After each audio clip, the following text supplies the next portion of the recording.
Hello, beautifuls.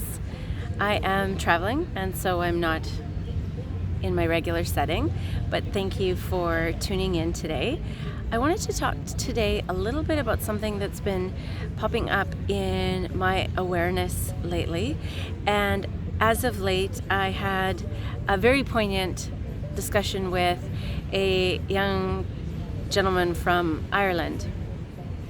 And we were talking about how when there's a desire to serve, sometimes we become inhibited with the idea that it needs to be something grandiose. It needs to be something big or monumental.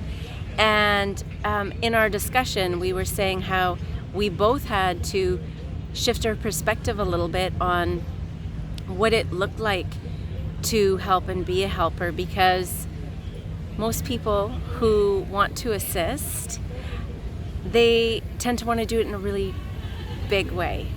And so sometimes, myself included, we overlook the little ways in which we can show up and help people.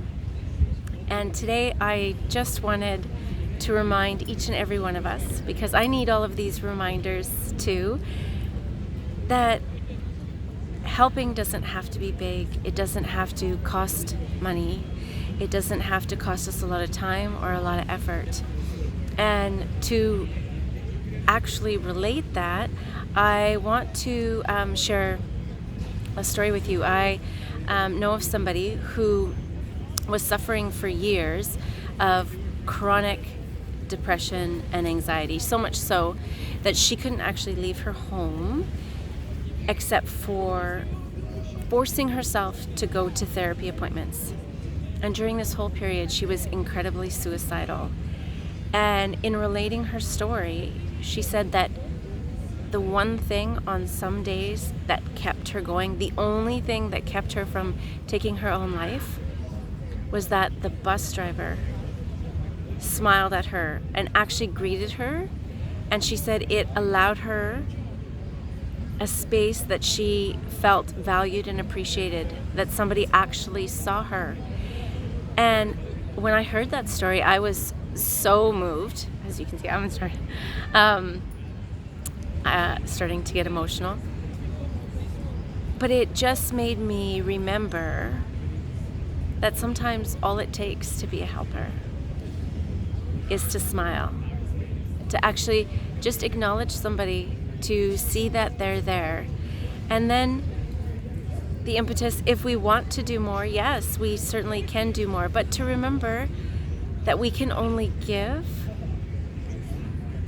from a place where we have looked after ourselves first. And that is the terminal situation of the helper, because the tendency is usually to give before taking care of ourselves. And we can't fully assist others until we look after ourselves. It's just like if you've ever flown and they tell you, if you're accompanying an elderly or a child, if the masks fall, you must put yours on first, because you can't assist your companion if you're passed out. And that's really all I wanted to say today, is just this friendly reminder that we can show up in service to others in the most imaginative, creative, small yet meaningful ways. So thank you so much for dropping by today. And until we speak again, please stay hydrated, nourished, and well rested.